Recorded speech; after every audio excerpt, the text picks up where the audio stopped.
오늘 저에게 주신 하나님 말씀 함께 보겠습니다.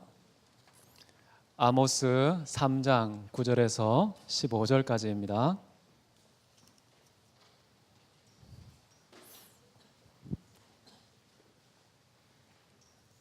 제가 한 절, 여러분이 한 절 교독하도록 하겠습니다. 아모스 3장 9절에서 15절. 제가 먼저 9절 읽겠습니다. 아스돗의 궁궐들과 애굽 땅의 궁궐들에 선포하여 이르기를 너희는 사마리아 산들에 모여 그 성 중에서 얼마나 큰 요란함과 학대함이 있나 보라 하라.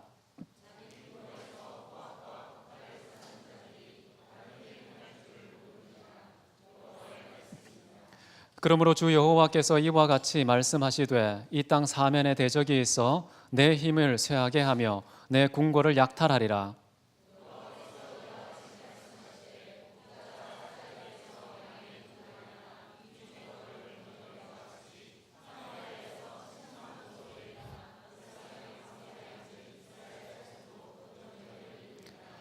주 여호와 만군의 하나님의 말씀이니라. 너희는 듣고 야곱의 족속에게 증언하라.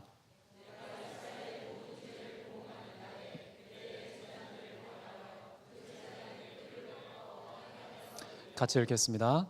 겨울궁과 여름궁을 치리니 상하궁들이 파괴되며 큰 궁들이 무너지리라.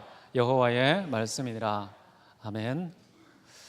오늘 저는 여러분과 함께 수치와 회복이라는 제목으로 하나님 말씀 나누기를 원합니다.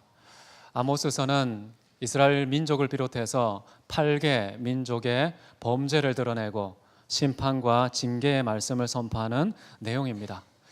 내용을 접근할 때 단순히 종교적인 문제보다는 훨씬 더 심각한 것으로서 사회적인 부정의, 불법 이런 것에 대해서 지적하고 형벌을 가하는 그런 내용이 담겨 있습니다.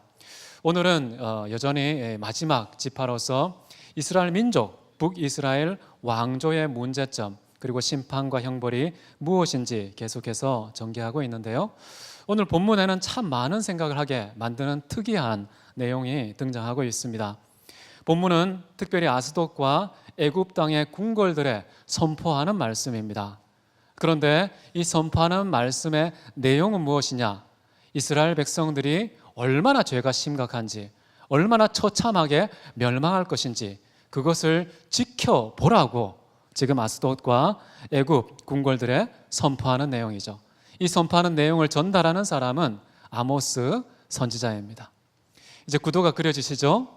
선포하는 사람 아모스, 선포하는 대상 아스돗과 애굽, 그리고 그 선포하는 내용은 이스라엘 백성들의 죄악 그리고 그들의 멸망, 이것에 대한 이야기를 우리에게 해주고 있습니다. 한번 생각해 보십시오. 왜 하나님께서는 아스돗과 애굽이라는 이방 민족을 소환해서 너희들은 이것을 보라, 목격자가 되라 라고 하시면서 이스라엘 백성, 자기 백성의 부끄러운 치부를 보게 하십니다. 끔찍한 멸망과 심판을 보게 하십니다. 여러분, 집안의 부끄러움은 할 수 있다면 감추고 가려주는 거, 이것이 도리인 것 같은데요. 하나님께서는 자기 백성의 심각한 범죄, 그로 말미암은 그 멸망을 믿지 않는 자들, 그리고 하나님을 알지 못하는 자들, 어쩌면 이스라엘 백성들보다 훨씬 더 심각한 범죄자, 아주 더 나쁜 죄질이 더 나쁜 그런 사람들을 불러서 그들로 하여금 목격자가 되게 하고 수치와 조롱거리가 되게 하는 이런 일들을 지금 명령하고 계신다는 겁니다. 참 특이하죠? 이 말씀 속에서 과연 나는 어떠한지, 하나님께서 때때로 나의 죄에 대해서 세상 앞에 부끄러움과 수치를 당하게 하는 그런 일들은 없는지, 그 일은 도대체 무엇을 위함인지 우리 자신을 돌아보는 귀한 시간 되시기를 바랍니다.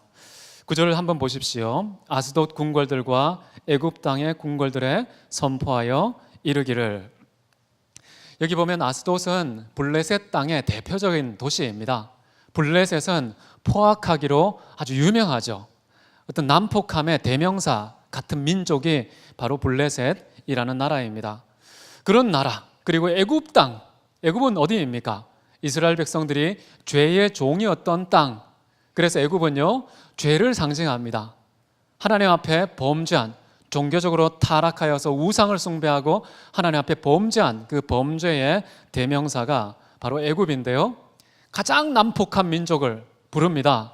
가장 죄질이 안 좋은 애굽을 부릅니다. 이런 두 민족을 불러서 지금 사마리아 산들에 모이라 라고 소환하고 있죠. 왜 사마리아 산들에 모이라고 하는 것일까요? 산이 갖고 있는 의미는 무엇입니까? 산에 올라가면 뭐가 보이죠?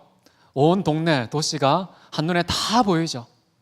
이스라엘 백성들의 구석구석이 가장 잘 보이는 그 지점이 산이라고 볼 수가 있습니다. 사마리아 지역은 특별히 산들로 둘러싸여 있는 도시였습니다. 그래서 산들에 올라가면은 이스라엘 도시에서 무슨 일이 일어나는지, 어떤 범죄가 저질러졌는지 그것을 가장 명확하게 볼 수 있는데요. 그런 사마리아 산으로 소환하고 있고요. 거기서 뭐 하느냐? 그 성 중에서 얼마나 큰 요란함과 학대함이 있나 보라 라고 말씀하고 있습니다. 얼마나 크냐? 이런 감탄문처럼 도무지 말로 표현할 수 없을 정도로 심각한 그런 요란함. 요란함이라는 것은 불법과 무질서와 혼돈을 가리키는 말입니다. 법이 없이 사는 것이죠. 질서를 훼손하는 것이죠. 무질서하고 혼돈하고 온갖 부조리와 모순이 창궐하는 그런 도시가 되었다는 것입니다. 그 심각성을 측정할 수 있는 잣대가 없습니다. 얼마나 큰지요. 두 번째는 학대함이라는 것입니다. 폭력성이죠. 말로 하지 않습니다. 설득하지 않습니다. 주먹으로, 칼로 사람들의 생명을 위협하는 방식으로 의사소통하는 그런 동네. 참으로 끔찍한 도시가 되었다는 것이죠. 여러분 시편 62편 10절을 보면 이런 말씀이 나옵니다. 포악을 의지하지 말며 탈취한 것으로 허망하여지지 말며 재물이 늘어도 거기에 마음을 두지 말지어다. 이 포악을 의지하는 사람, 포악을 통해서 의사소통하는 사람, 포악을 통해서 자기의 욕구, 자기의 기호를 관철시키는 사람, 자기의 꿈을 달성하는 사람, 이런 사람들은 하나님 앞에 이스라엘 백성같이 얼마나 큰 요란함과 학대함이 있나, 그런 것의 주인공이 된다는 뜻입니다. 그래서 포악을 의지하지 말고 말로 하라는 것이죠. 인격으로 하라는 것이죠. 삶으로 설득하라는 것입니다. 주먹 쓰지 말라는 것입니다. 주먹은 불법적인 수단입니다. 하나님께서 허락하지 않으시는 수단이죠. 그래서 우리가 예수 그리스도를 닮아가는 방식으로 예수님이 이 땅에 계셨으면 살아갔었을 그런 삶의 내용으로 승부하고 설득하고 가마력 있게 살아갈 때에 바로 그것이 우리의 능력과 힘이 되는 것이죠. 진짜 주먹질로 나의 힘을 과시하는 사람 하나님 앞에 합당하지 않다는 것이고요. 탈취한 것으로 허망하여지지 말라라고 말씀을 하고 있죠. 사람들은 왜 탈취를 할까요? 재물에 마음과 소망을 두고 있기 때문에 그런 것입니다. 여러분 재물을 사랑하게 되면요, 폭력도 정당한 수단으로 간주되는 경향이 있죠. 불법적인데도 불구하고 재물만 취득할 수 있으면 얼마든지 정당화될 수 있는 그런 사고방식이 작동합니다. 합당하지 않습니다. 그런데 그럼에도 불구하고 재물을 사랑하는 순간 나의 판단력이 바뀌어버립니다. 정말 불법적인 것인데 합법이라고 착각하게 되고요, 무질서한 일인데 이것이 진짜 질서야 라고 간주하게 되는 것이죠. 여러분 이런 현상을 사도 바울은 디모데 전서 6장 10절에서 이렇게 말합니다. 같이 한번 읽겠습니다. 시작. 돈을 사랑함이 일만하게 뿌리가 되나니 그것을 탐내는 자들은 미혹을 받아 믿음에서 떠나 많은 근심으로써 자기를 찔렀도다. 자, 여기서는 돈 자체를 문제 삼지 않고요, 돈을 사랑함, 무언가를 사랑하면, 돈을 사랑하고 재물을 사랑하면 그것만 축적될 수 있다면 수단과 방법을 가리지 않는 것이죠. 그래서 주먹과 폭력을 마구마구 사용하는 사람이 된다는 것입니다. 그래서 돈을 사랑하면 돈을 중심으로 사고하게 되어 있습니다. 돈을 기준으로 살아갈 수밖에 없는 것이죠. 이 말씀을 좀 뒤집어서 생각해 보십시오. 돈 대신에 대상을 좀 바꿔볼까요? 어떤 걸로 바꾸면 좋을까요? 하나님으로 한번 바꿔보십시오.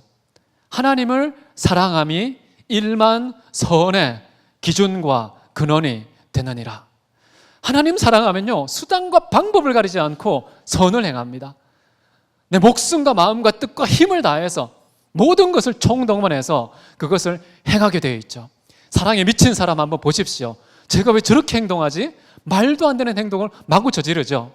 그런데 그 사랑의 대상이 건강하면요, 가장 건강한 삶의 내용이 나옵니다. 여러분 인생에 여러분 모든 의식과 관심과 에너지와 시간을 완전히 삼키고 사로잡는 것, 그 사랑의 대상은 누구입니까? 그 사랑의 대상을 누구로 정하느냐가 실력입니다. 그게 인생의 가치와 무게를 결정합니다. 하나님을 사랑하십시오. 재물을 사랑하지 마십시오. 근데 이스라엘 백성들은요, 재물에 군침을 흘렸습니다. 그것만 취할 수 있다면 폭력도 마다하지 않습니다. 불법도 마다하지 않습니다. 하나님 앞에 배교하고 우상을 숭배하는 것도 마다하지 않는 그런 판단력을 보여주고 있는 것이죠. 참 부끄러운 일입니다. 이런 일을 저지르는 그런 이스라엘 백성들의 극심한 그 타락상을 누구로 하여금 목격하게 만듭니까?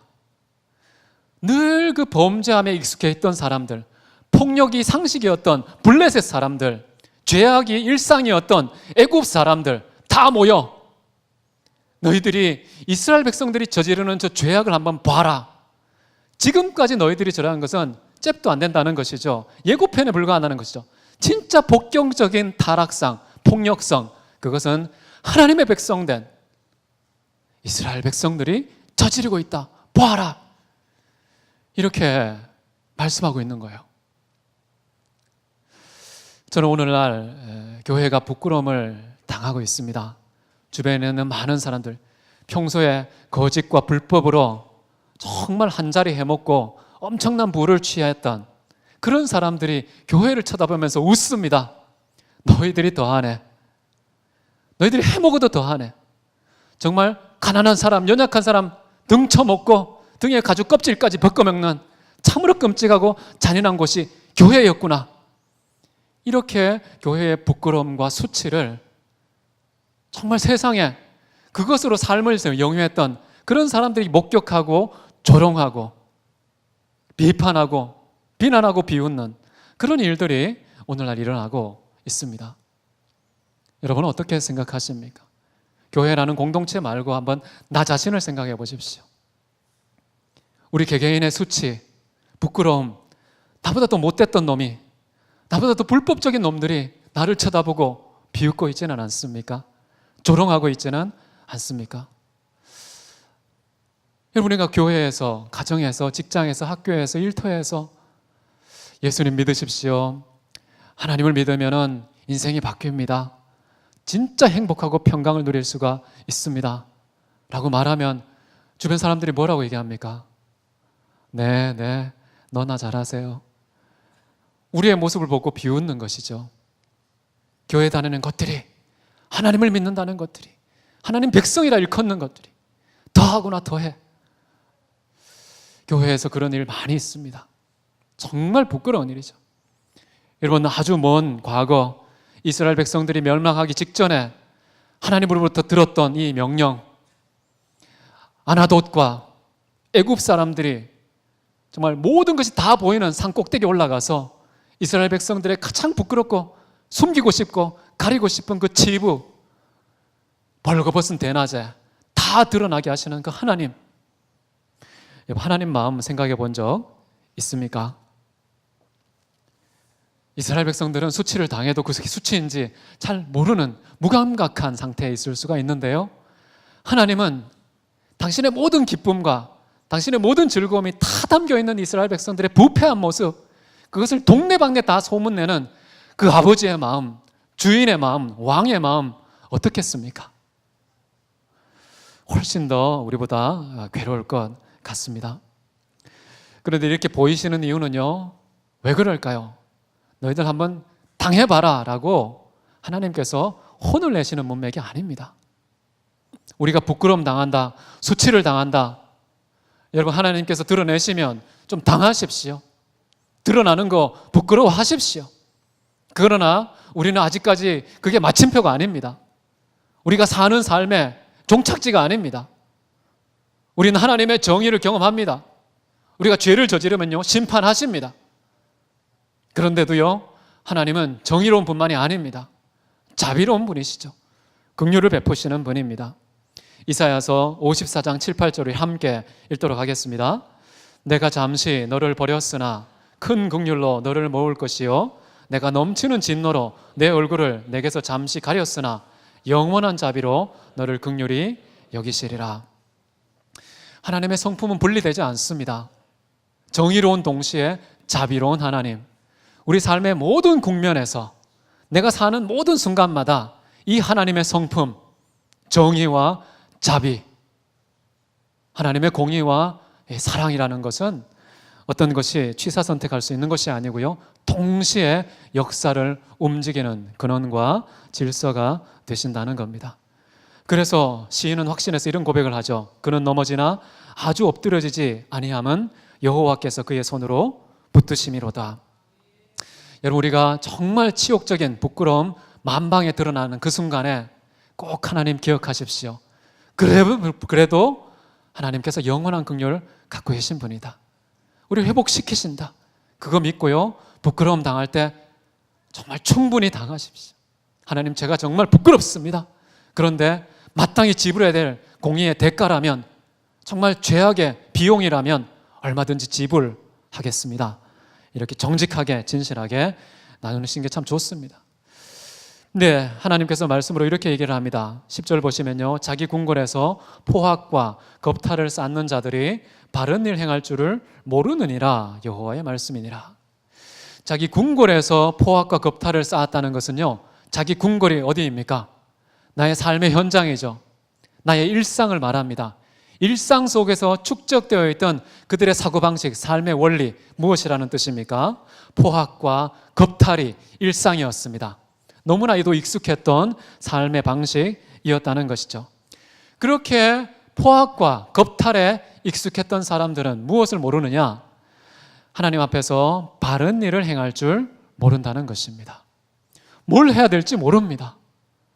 여러분, 바른 일이 무엇입니까? 어떻게 하면 바른 일을 행할 수가 있습니까?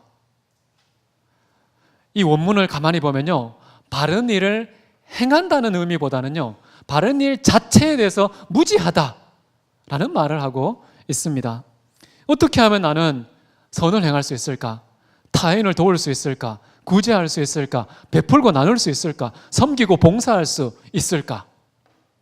물음은 있는데 답은 없는, 답을 알지 못하는 그 막막한 인생, 그런 인생이 우리에게 얼마든지 있을 수가 있습니다. 여러분, 잠언 29장 7절에는 이런 말씀이 있습니다. 의인은 가난한 자의 사정을 알아주나 악인은 알아줄 지식이 없느니라. 악한 자가 되면 서 있는 자리가 다르기 때문에요, 기준이 다르기 때문에요, 아무리 집중해서 알려고 해도 알지 못합니다. 선을 행할 줄도 모른다는 것은 끔찍한 재앙이라고 볼 수가 있겠습니다. 여러분, 전도서 8장 11절에 이런 말씀도 있습니다. 악한 일에 관한 징벌이 속히 실행되지 아니하므로 인생들이 악을 행하는 데에 마음이 담대하도다. 자기 궁궐에서 포악과 겁탈을 하루 종일 저지릅니다.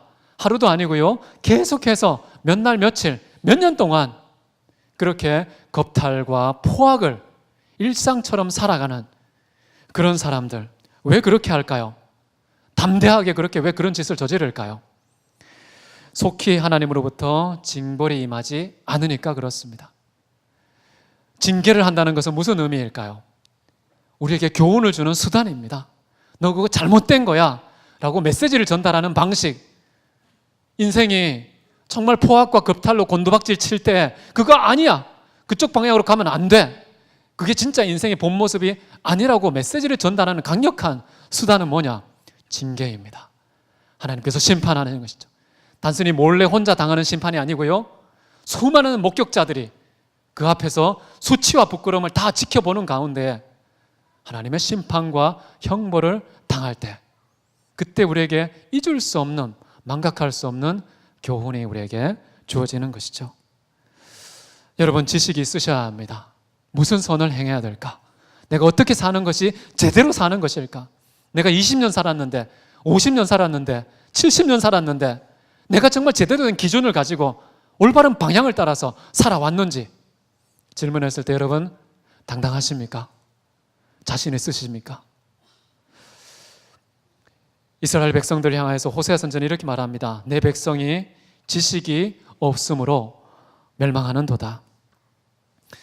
그래서 이런 지식이 없음을 따른 멸망 때문에 이사야 선지자는 이렇게 얘기합니다.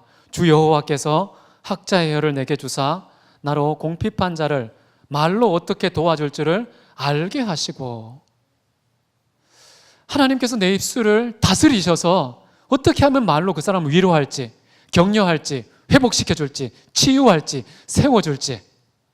말 한마디가 천냥빛 같지 않습니까? 말 한마디가 그렇게 강력한 힘을 갖고 있는데요, 어떻게 하면 내가 선을 행하고 도와줄 수 있는지 하나님께서 알게 하셨다고 얘기합니다. 그리고 아침마다 귀를 깨우치고 학자처럼 알아듣게 하셨다. 여러분, 지식이 필요하십니까? 지식이 없어 무지함으로 멸망당하는 주변의 사람들을 보고 계십니까? 하나님께 지식을 구하십시오. 하나님께서 학자처럼 듣게 하시고요, 학자처럼 말하게 하셔서 정확한 깨달음을 정확하게 전달하는 그런 사람이 될 수 있다는 것입니다. 여러분, 11절을 보십시오. 그러므로 주 여호와께서 이같이 말씀하시되 이 땅 사면에 대적이 있어 내 힘을 쇠하게 하며 내 궁궐을 약탈하리라. 정말 무섭지 않습니까? 그들의 궁궐 안에서 일어난 일 두 가지죠. 포악과 약탈이었죠. 그런데 이들이 앞으로 당하는 징계의 내용이 무엇입니까? 포악과 약탈을 당하는 자가 됩니다. 그들이 가해자였는데 이제는 피해자가 될 것이다. 하나님은 정확하게 무섭도록 공의로우신 분입니다. 행한 대로 갚으시죠. 심은 대로 거두게 하시는 분입니다. 우리가 말로 범죄한 거 말로 하나님께서 갚아주실 겁니다. 우리가 행동으로 범죄한 거 하나님께서 행동으로 갚아주실 것입니다. 돈으로 범죄한 거 돈으로 갚으실 겁니다. 참 무섭습니다. 포악과 겁탈이 그 궁전에 가득했는데요, 이제 너희가 무엇을 당하느냐?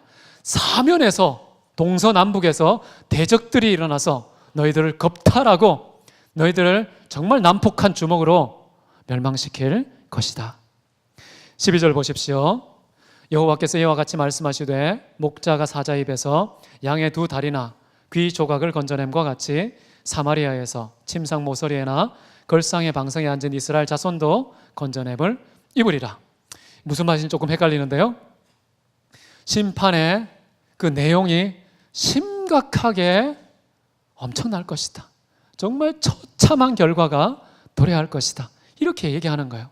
사자가 짐승을 잡아먹습니다. 먹다가 보니까 배가 불러서 남았습니다. 귀 한 조각, 다리 한 덩어리. 이스라엘 백성도 그렇게 될 거라고 얘기합니다. 사방에서 대적들이 사자와 같이 입을 벌려서 이스라엘 백성들을 삼켜 먹을 텐데요, 먹다가 너무 배불러서 남겨놓은 귀 조각이 하나 있다는 겁니다. 달구지 하나가 있다는 것이죠.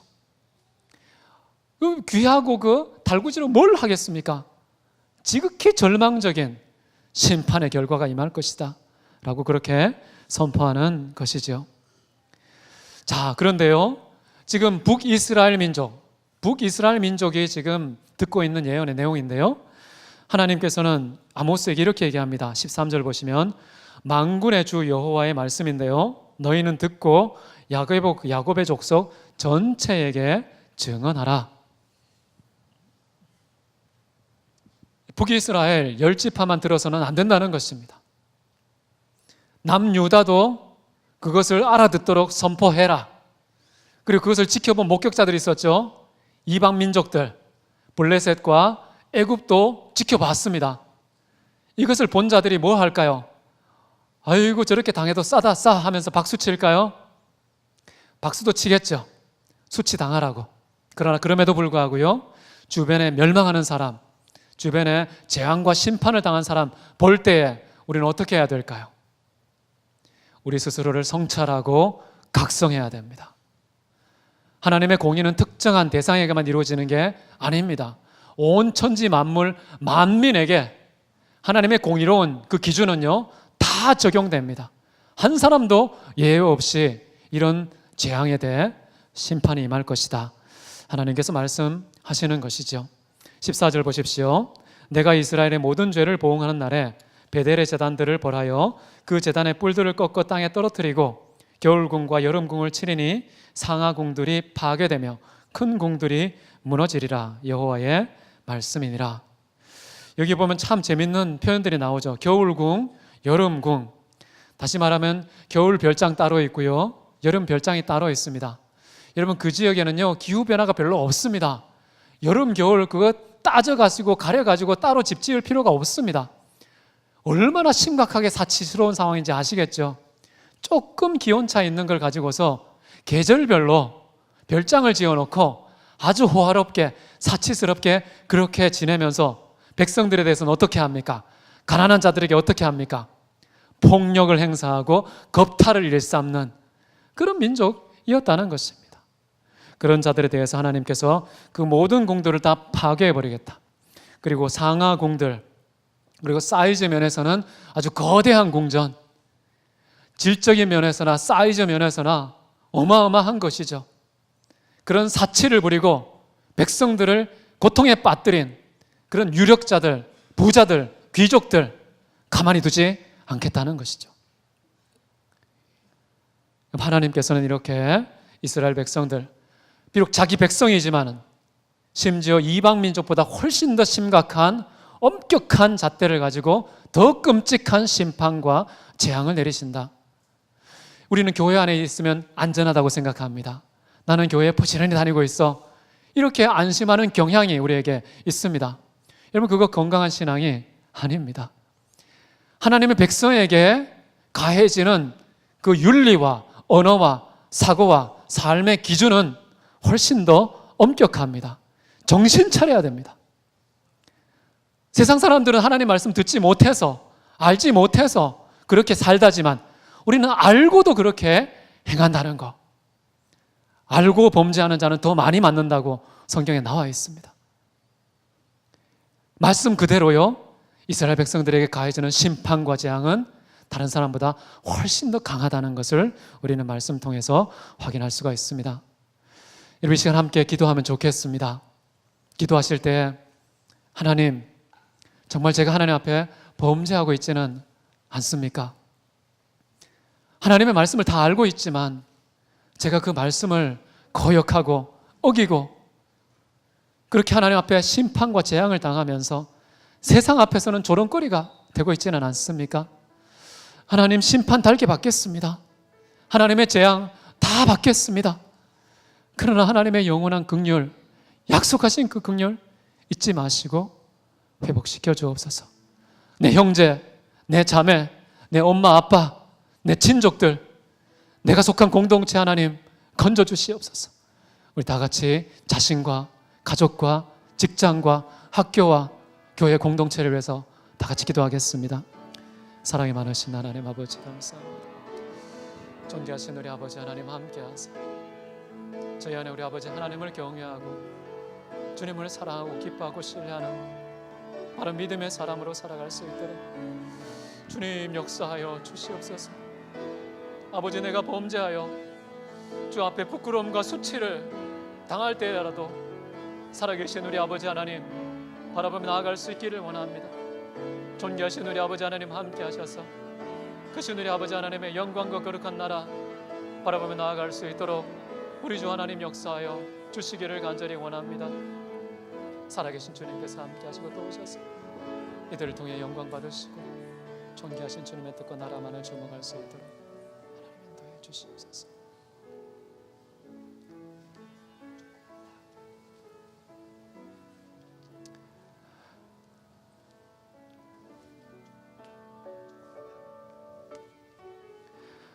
사랑이 많으신 하나님 아버지, 오늘도 저에게 우리 자신을 성찰하고 나 자신의 범죄를 먼저 돌아볼 수 있는 진리의 빛을 비춰주시니 감사합니다. 하나님, 저희가 과연 제대로 살고 있습니까? 사람들 앞에서도 과연 부끄럽지 않는 삶 살아가고 있습니까? 더 엄밀한 하나님의 기준 앞에서는 우리는 어떤 자인지요? 살아계신 우리 아버지 하나님의 그 진리의 기준을 따라 생각하고 말하고 사는 저희들이 되기를 원합니다. 인간마다 범죄하고 실수할 때마다 주님의 공의로운 그 심판 달게 받겠습니다. 그러나 우리 개개인과 가정과 우리 일터와 학교와 이 교회 공동체 하나님 불쌍히 여겨 주옵소서. 영원한 긍휼로 함께 해주셔서 심판과 징계로 땅바닥에 넘어질지라도 완전히 엎드려지지 않는 것은 긍휼의 손이 우리를 붙들어 주시기 때문임을 믿습니다. 그 손으로 이 민족과 나라 붙들어 주옵소서. 살아계신 우리 아버지 하나님의 긍휼로 이 한반도를 덮어 주옵소서. 우리 개인과 공동체를 그리 인도하실 우리 주님 찬양하며 살아계신 예수 그리스도 이름으로 기도했습니다. 아멘.